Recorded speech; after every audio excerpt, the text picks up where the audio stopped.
Welcome to the deep dive. Today, we're digging into something pretty exciting. The new Samsung Galaxy S26 Ultra. Yeah, the buzz is huge. Sources are calling it maybe the biggest upgrade in Galaxy history. And the timing. Right after the iPhone 17 drops, it feels like a very deliberate challenge, doesn't it? Oh, absolutely, a direct shot.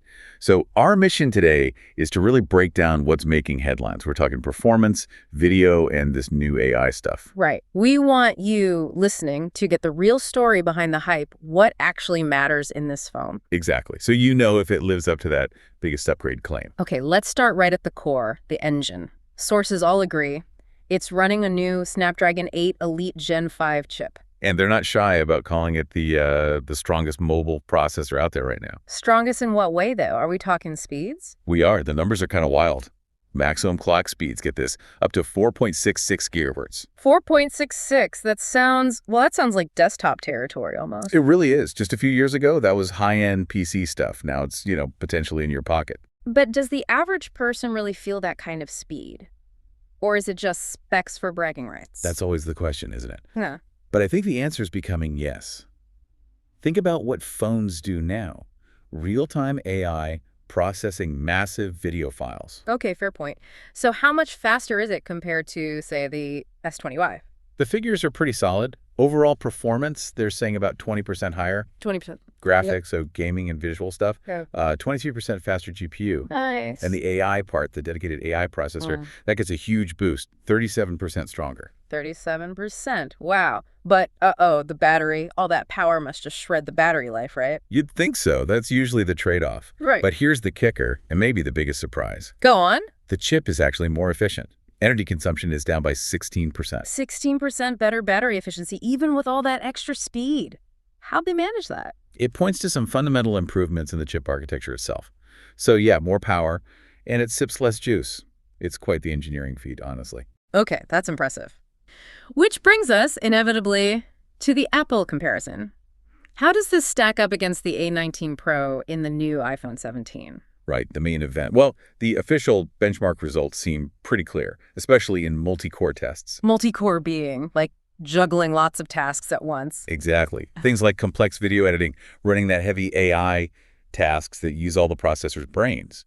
In those tests, the S26 Ultra reportedly comes out significantly ahead. Significantly, so Samsung takes the win there. It seems so, yes, pretty decisively in multi-core. But there's always a but, isn't there? Where does Apple still have an edge? There is a but. Single-core performance. So how fast, one simple app opens or basic tasks run. Apple's A19 Pro still seems to have a slight lead there, probably down to their tight hardware-software integration. So for opening Twitter, Apple might be a fraction faster, but for editing 4K video. The S26 Ultra pulls ahead. And remember, there's that 4 Galaxy version of the chip, too, which is apparently tuned slightly higher than the standard Snapdragon 8 Elite Gen 5. Right, the custom version. Okay, so the engine is powerful and efficient.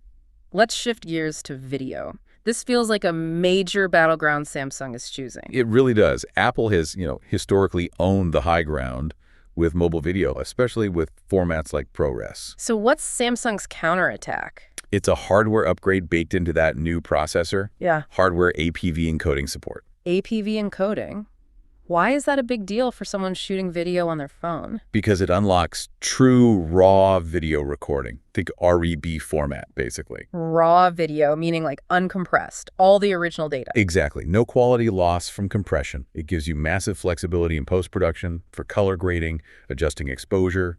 It's what pros need. So it's Samsung's direct competitor to Apple's ProRes video format. That's precisely how it's being positioned. And they're also supporting other pro-ish formats like APV log and APV HD. And making it easier too, right? I saw something about a LUT mode. Yeah, that's interesting. LUTs, or lookup tables, are basically professional color presets or effects.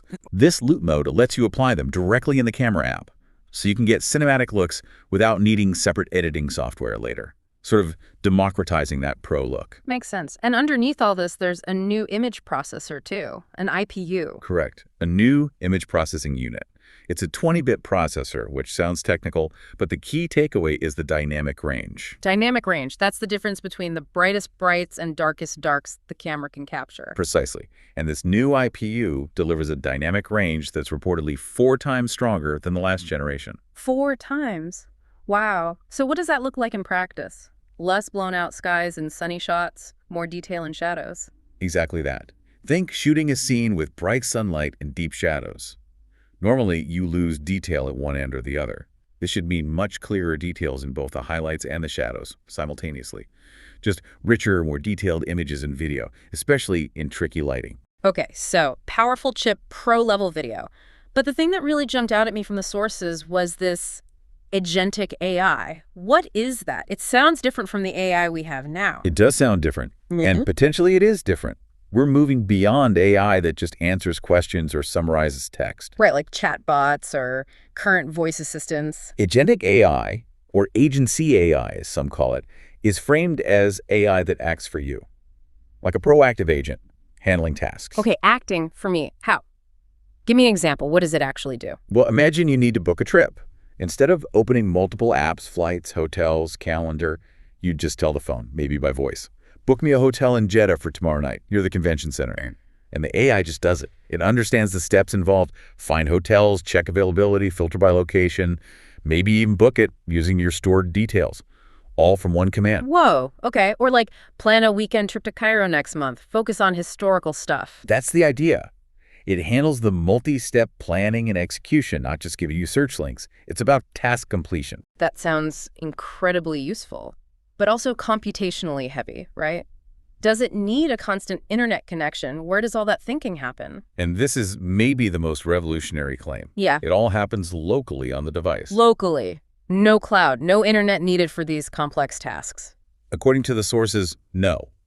Booking things might need data eventually, obviously, but the planning, the processing, even complex photo and video editing using AI, it's all handled on the phone itself. That's huge for privacy, for speed, for usability offline. Exactly. And that's why that 37% stronger dedicated AI processor we talked about is so important. It needs that local horsepower.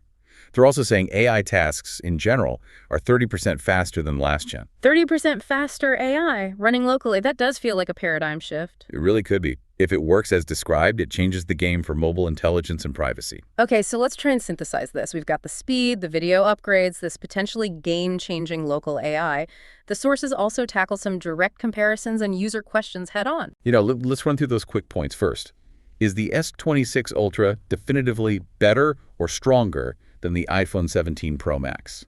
Based on the data we have, yes, in overall performance benchmarks, graphics, and especially those AI tests, the S26 Ultra seems to have the edge. But with that small caveat on single-core speed where Apple might still be slightly ahead for very basic tasks. Right. Okay, second big question. Battery life. With this powerful local AI potentially always ready, does it drain the battery? The claim is no, not excessively. That 16% improvement in chip efficiency is specifically meant to counteract the increased demands of AI, keeping battery life competitive. So the efficiency gains balance out the AI power usage. Makes sense. Third, that fancy ATV RAW video format. Can I use it in Instagram or TikTok right away? Initially, probably not. The sources say it'll debut in the native Samsung camera app first. Okay. Expansion to third-party apps is likely down the road, maybe via software updates. But out of the box, expect it in the Samsung app. Gotcha. And the big one, if you have an S25 Ultra right now, is this S26 Ultra worth the upgrade?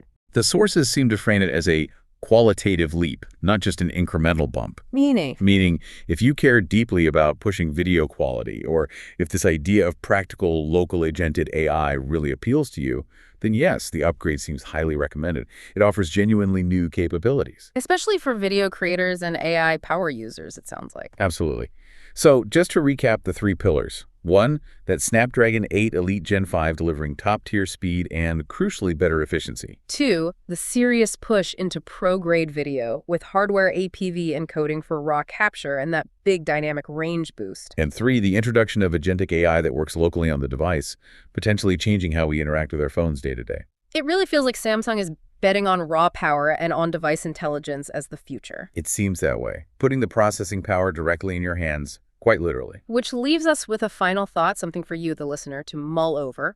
If this agentic AI really can manage complex tasks locally, securely, without the cloud, how far does that go? Yeah, what's the limit? What complex things, planning your finances, managing sensitive health data, maybe even making predictive decisions for you based on your habits, would you trust your phone to handle completely autonomously right there on the device? Where does that convenience cross a line, or does it simply redefine personal computing? Something to think about. Definitely food for thought. We'll have to see how it plays out. Indeed. Well, that's our deep dive for today. Until next time, stay well informed.